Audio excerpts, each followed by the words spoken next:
Hello guys, आज हम solve करने वाले हैं exercise 8.2 from chapter 8 which is application of integral.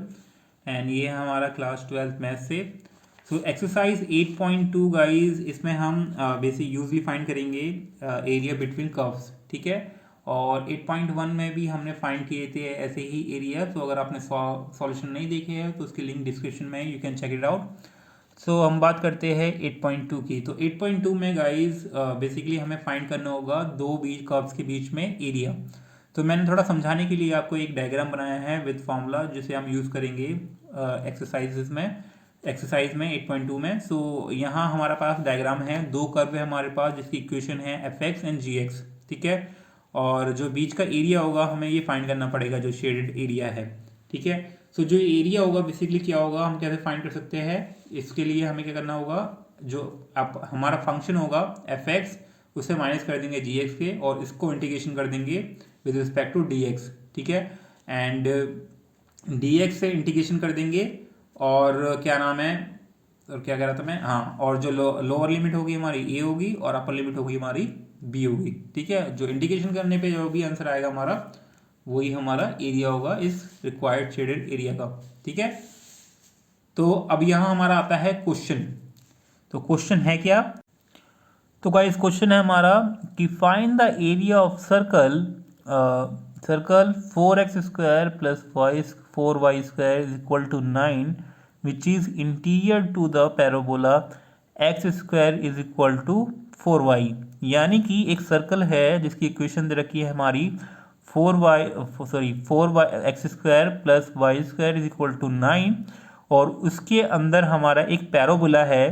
तो इन दोनों की वजह से जो सर्कल, जो एक हमारा एक एरिया बनेगा, शेडेड एरिया बनेगा दोनों कर्व की वजह से, एक कर्व होगा हमारा सर्कल का और दूसरा कर्व होगा हमारा पैराबोला का, उस एरिया को हमें फाइंड करना है। तो यानी कि हमें इसी कॉन्सेप्ट को यूज करना पड़ेगा to find the required area. तो कैसे फाइंड करेंगे, तो सपोज यहाँ मैंने ये हमारा डायग्राम है, तो ये हमारा सर्कल है, ठीक है। सर्कल है जिसकी इक्वेशन दे रखी है हमारी 4x² plus 4y² is equal to 3/2, जिसे मैंने सिंप्लीफाई कर रखा है to find the radius and the centre. So यहाँ हमारा और पैराबोला क्या दे रखा है, x² is equal to 4y की, ठीक है। ये इक्वेशन दे रखी है पैराबोला की। तो इन दोनों की वजह से जो एरिया बना है, ये शेडेड एरिया, हमें ये फाइंड करना है। तो इसको फाइंड करने से पहले सबसे पहले हम क्या करेंगे, पहले हमें रेडियस फाइंड करना होगा सर्कल का, और सेंटर फाइंड करना होगा। तो अगर आपको पता होगा जनरल इक्वेशन क्या होती है सर्कल की, x माइनस अल्फा का square plus y minus beta का square is equal to R square. तो जो अल्फा बीटा होता है वो बेसिकली हमारा सेंटर होते हैं, और रेडियस होता है हमारा वो बेसिकली ये जो बाहर होता है हमारा आर, ठीक है। तो अगर हम इसे सिंप्लीफाई करें, तो सिंप्लीफाई कैसे कर सकते हैं हम, 4/4 से डिवाइड कर देंगे बोथ साइड। तो ये हो जाएगा हमारा x² plus y² is equal to 9/4, और इसे और सिंप्लीफाई करेंगे x² plus y² is equal to 3/2 का स्क्वायर। यानी कि रेडियस हो गया हमारा 3/2 और सेंटर हो गया हमारा 0 0। सो गाइस मैंने ये सॉल्व इसलिए कर रखा है पहले से, क्योंकि मैंने रिकॉर्ड करा था सॉल्व करते वक्त और वॉइस ही रिकॉर्ड नहीं हुई, तो मेरा पूरा दिमाग खराब हो गया, इसलिए मुझे दोबारा से रिकॉर्ड करना पड़ रहा है।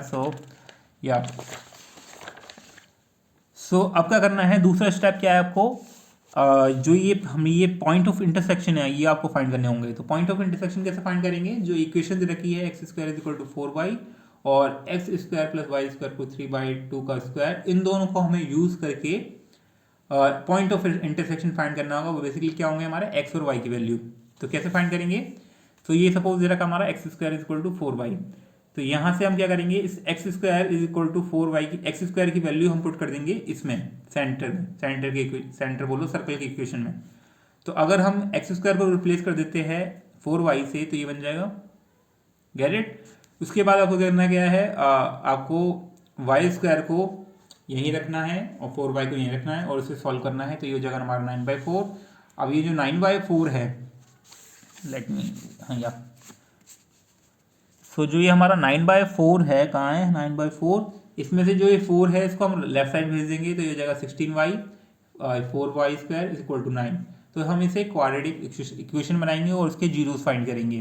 तो जीरोस फाइंड करने के लिए क्या करना पड़ेगा, इक्वेशन बन जाएगी हमारी 4y² plus 16y minus 9 is equal to 0।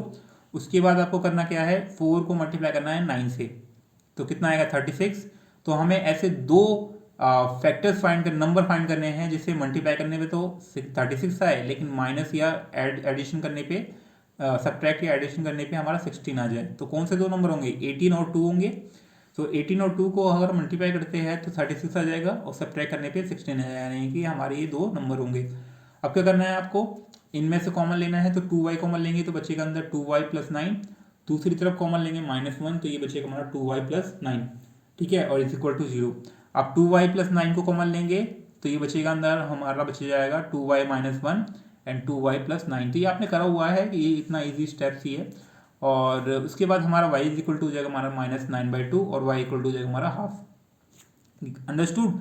उसके बाद आपको करना क्या है, अब क्या करना है, हमें देखना है कि इनमें से दोनों वैल्यू में से कौन सी वैल्यू वैलिड है, ठीक है, लेजिट है। तो उसके लिए आपको करना क्या होगा, आपको एक एक करके वैल्यू पुट करनी होगी। तो ना -9/2 को पुट करते हैं पैराबोला में, क्योंकि ये छोटी इक्वेशन है तो इसमें आसानी हो जाएगी समझने के लिए।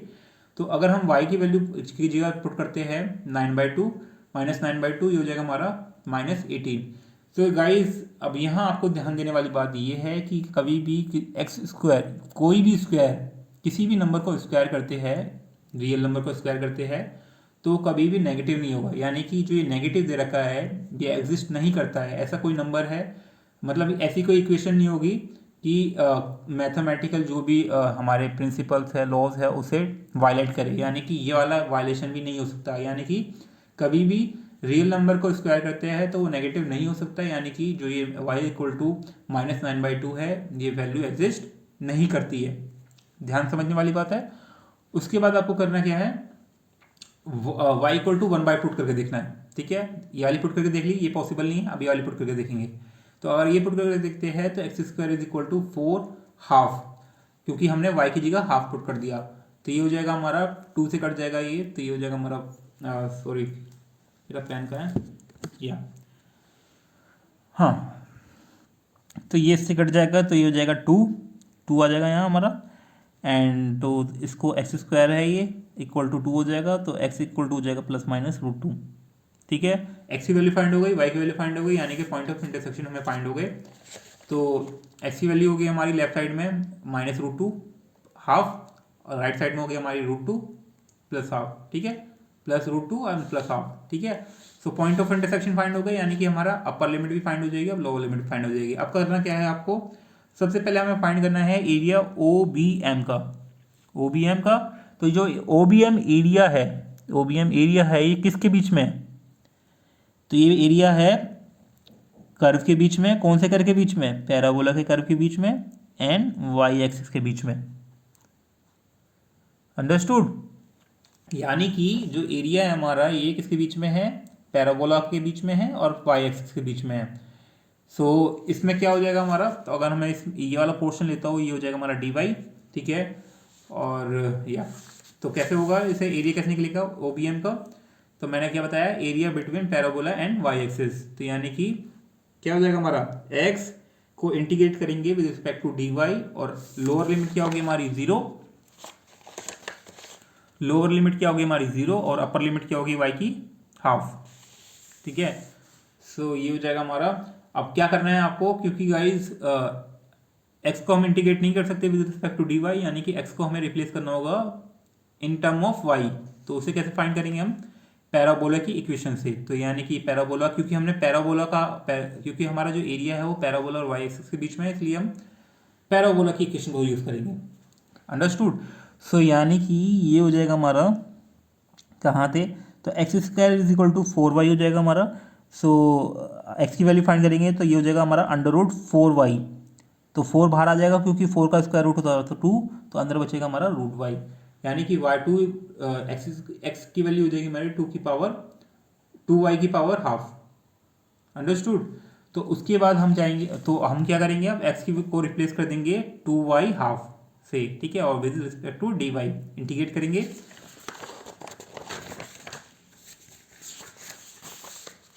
सो यहाँ आप समझने वाली बात है। तो जब इंटीग्रेट करेंगे गाइस तो क्या आएगा हमारा, 2 बाहर था हमारा, वो 2 बाहर रह गया। और जब इंटीग्रेट करेंगे तो इसको, कहाँ है हमारा पेज, तो जब इसे इंटीग्रेट करेंगे वाई हाफ को तो क्या हो जाएगा ये हमारा,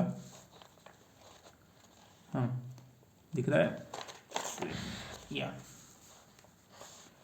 तो जो ये वाई हाफ है इसे जब हम इंटीग्रेट करेंगे तो ये बन जाएगा हमारा वाई 3/2 अपॉन में 3/2। अब ये कैसे बना, क्योंकि वाई हम जब भी इंटीग्रेट करते हैं एक्स की power N with respect to D X, तो ये हो जाता है हमारा n+1 अपॉन में n+1, ठीक है, और प्लस सी, ये तो चलो बात की बात है। तो यानी कि क्या हो जाएगा हमारा n+1, यानी कि half plus one, half plus one करेंगे तो 3/2 हो जाएगा, और हाफ प्लस वन को ही हम नीचे रख देंगे, और अपर लिमिट है हमारी हाफ और नीचे लोअर लिमिट है हमारी 0।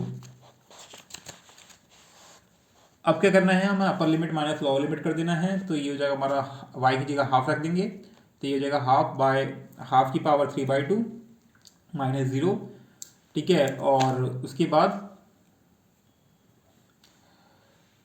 उसके बाद क्या करेंगे हम इसमें, हाँ तो उसके बाद as we know that guys कि x की पावर 3/2 क्या होता है हमारा, x √3 होता है, यानी कि जो हाफ होगा उसकी पावर √3/2 क्या होगा, बेसिकली हाफ रूट 1/2 होगा, यानी कि 2 से कट जाएगा 4 तो 2 बच जाएगा, और ये हो जाएगा हमारा 2/3 और 1/√2। अब क्या करेंगे, √2 नीचे कभी भी डिनोमिनेटर में नहीं रहता है, तो √2 को ऊपर मल्टीप्लाई करेंगे, √2 को नीचे मल्टीप्लाई करेंगे, तो ये हो जाएगा हमारा √2 अपॉन में 3, 2 से 2 कट जाएगा, तो बचेगा हमारा क्या, √2/3। यही हमारा एरिया होगा किसका, OBM का, किसका, OBM का एरिया निकल गया। अब फाइंड करना है हमें एरिया BDM का। अब वो कैसे फाइंड करेंगे, तो जो ये एरिया है BDM का वो किसके बीच में है, सर्कल के एरिया के बीच में, सर्कल के बीच में है, सर्कल के कर्व के बीच में है, और y एक्सिस के बीच में, सर्कल का कर्व और y एक्सिस के बीच में। सो कैसे फाइंड करेंगे, तो BDM फाइंड करेंगे, तो उसके लिए क्या करना पड़ेगा हमें, इसमें लोअर लिमिट क्या होगी हमारे, यहाँ से स्टार्ट हो रहा है ना ये कर्व, यहाँ से यहाँ जा रहा है, तो ये लोअर लिमिट होगी हमारी 1/2 और अपर लिमिट होगी हमारी 3/2, ठीक है, तो 3/2 होगी, तो अपर लिमिट होगी हमारी 3/2, लोअर लिमिट होगी हमारी 1/2, और x with respect to dy। अब क्या करना है हमें, x की फाइंड करनी है वैल्यू, कहाँ से फाइंड करेंगे, सर्कल के इक्वेशन से, क्योंकि यह सर्कल का कर्व यूज हो रहा है, तो यानी कि x² + y² = 3/2 का स्क्वायर, ये था हमारा इक्वेशन, है ना। सो क्या करेंगे हम इसमें x की वैल्यू फाइंड करेंगे, तो यानी कि x को हम यहाँ छोड़ देंगे, x² को यहाँ लेफ्ट साइड में छोड़ देंगे और y को उधर भेज देंगे, और फिर x की वैल्यू हो जाएगी हमारी √√में 3/2 का स्क्वायर एंड माइनस y का स्क्वायर, और फिर x को रिप्लेस कर देंगे इस वैल्यू से, ठीक है। सो अगर रिप्लेस कर देते हैं इस वैल्यू से, तो अब कैसे सॉल्व करेंगे, ये काफ़ी अजीब सा लग रहा है देखने में। तो आपको करना क्या होगा, आपको बेसिकली इसमें फॉर्मूला लगाना होगा, इंटीग्रेशन का एक फॉर्मूला था हमारा, अगर हम इंटीग्रेट करते हैं square minus y² with respect to dy, तो इसका होता है आंसर y/2 √ में a² minus y² plus a²/2 sine inverse minus y, sine inverse y upon में a। यानी कि अब अगर हम ये वाला फॉर्मूला अप्लाई करते हैं इसके ऊपर, तो ये बन जाएगा हमारा y/2 √ में a क्या हमारा 3/2 है, यानी कि 3/2 का स्क्वायर हो जाएगा, माइनस y का स्क्वायर हो जाएगा, और क्या, ठीक है, और ये क्या हो जाएगा हमारा a² क्या होगा, यानी कि 3/2 का स्क्वायर अपॉन में 2 साइन इनवर्स y क्या है हमारा, y का y रहेगा, और a होगा हमारा 3/2, और अपर लिमिट है हमारी 3/2 और लोअर लिमिट है हमारी हाफ। अब यहाँ देखने वाली बात है, क्या देखने वाली बात है कि जो ये वैल्यू है अगर हम इंटीग्रेट करते हैं, अब अपर लिमिट और लोअर लिमिट पुट करेंगे, तो पहले 3/2 पुट करेंगे, तो ये हो जाएगा हमारा 3/2 यहाँ पुट करते हैं y की जगह, तो ये हो जाएगा 3/4, ठीक है।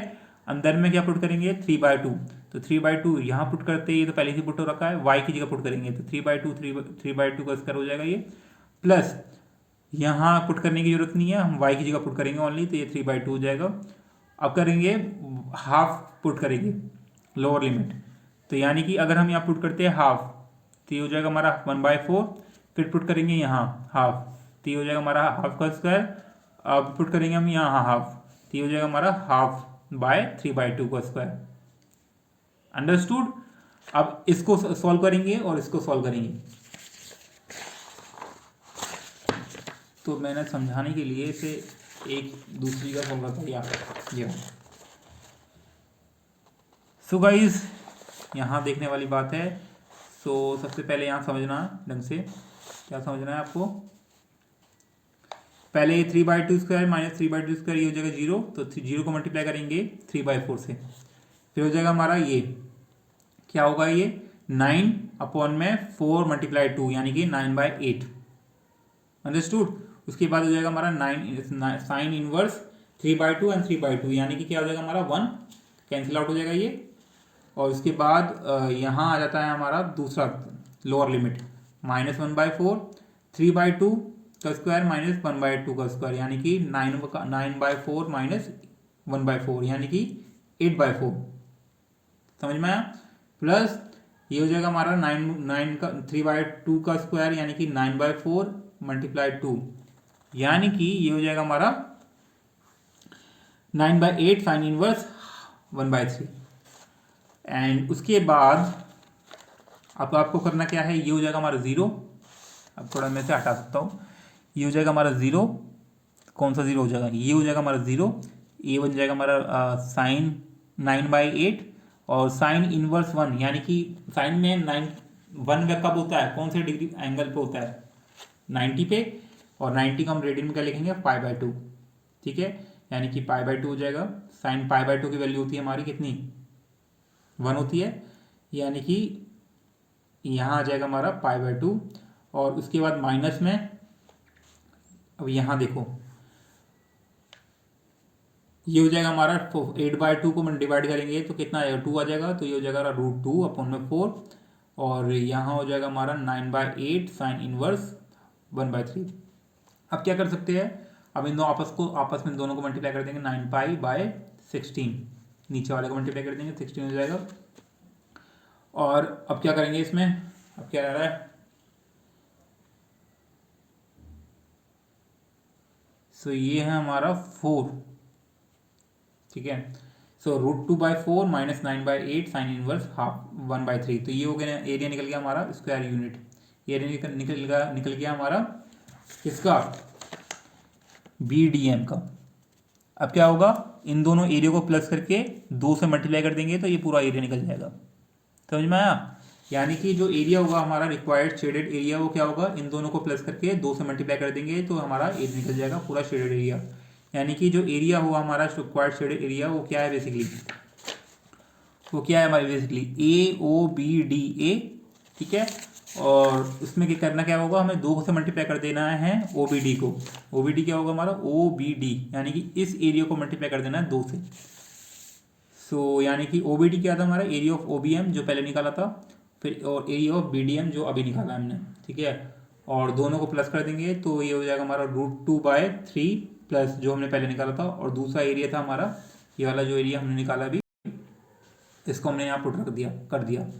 अब क्या करना है आपको, इसे सॉल्व थोड़ा और आगे सॉल्व करना है। अब क्या कर सकते हैं हम इसमें, √2/4 और √2/3 को हम एक साथ ला सकते हैं और √2 कॉमन ले सकते हैं, तो हो जाएगा 1/3 1/4। बचेगा क्या हमारा 9π/16 माइनस 9/8 साइन इनवर्स 1/3। अब क्या कर सकते हैं, सो गाइस √2 कॉमन आ गया इसमें, और अगर हम इसे सॉल्व करते हैं आगे तो ये हो जाएगा 4 - 3/12 और 2 से 12 कट जाएगा, 6 बचेगा। ठीक है, और यहाँ हम बात करें 9π/8 तो 2 को हम मल्टीप्लाई करेंगे अब अंदर भी, क्योंकि हमने 2 को मल्टीप्लाई करा इससे भी और इससे भी, तो ये इससे कट जाएगा, ये हो जाएगा हमारा 8 बन जाएगा 9π/8। इसको इससे मल्टीप्लाई करेंगे तो ये बन जाएगा 9π/4 और साइन इनवर्स 1/3। ठीक है, उसके बाद हो जाएगा हमारा √2/6 9π/8 माइनस 9/4 साइन इनवर्स 1/3। अब क्या करना होगा आपको, अब क्या कर सकते हैं इसमें, अब इसमें हम 9/4 कॉमन ले लेंगे। ठीक है, देखो 9/4 इसमें भी है, 9/4 इसमें भी है, तो √2/6 9/4 बचेगा क्या इसमें π/2, और इसमें बचेगा हमारा 9/4 बाहर आ गया तो बचेगा साइन इनवर्स 1/3 और स्क्वायर यूनिट। यानी कि जो रिक्वायर्ड शेडेड एरिया होगा वो हमारा निकलेगा √2/6 plus 9/4 π/2 minus sine inverse 1/3। That's it. काफ़ी लेंथी था ये, मुझे लिखने के बाद समझाने में 18 मिनट्स लगाए और मुझे टोटल वीडियो बनाने में लगा था गाइज 42 मिनट्स। तो कितना लेंथी क्वेश्चन है, यू कैन अंडरस्टैंड कि कितना लेंदी क्वेश्चन है, और समझाने में मुझे 20 मिनट लग चुका है, और जब मैंने लिखा था और वॉइस रिकॉर्ड नहीं हुई तो मेरा दिमाग ख़राब हो गया।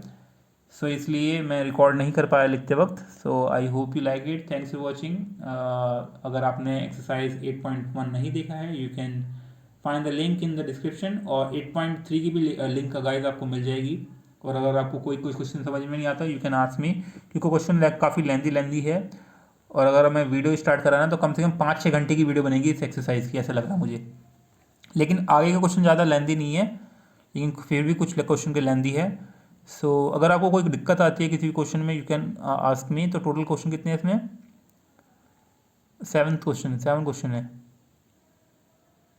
तो 7 क्वेश्चन है, लेकिन इतने भी डिफिकल्ट नहीं है। तो ये हमारा chapter A of application of integration से। So I hope you like it, thanks for watching, see in the next video, till then bye bye, and don't forget to subscribe if you are new on channel Anand Kaksha. Till then bye bye.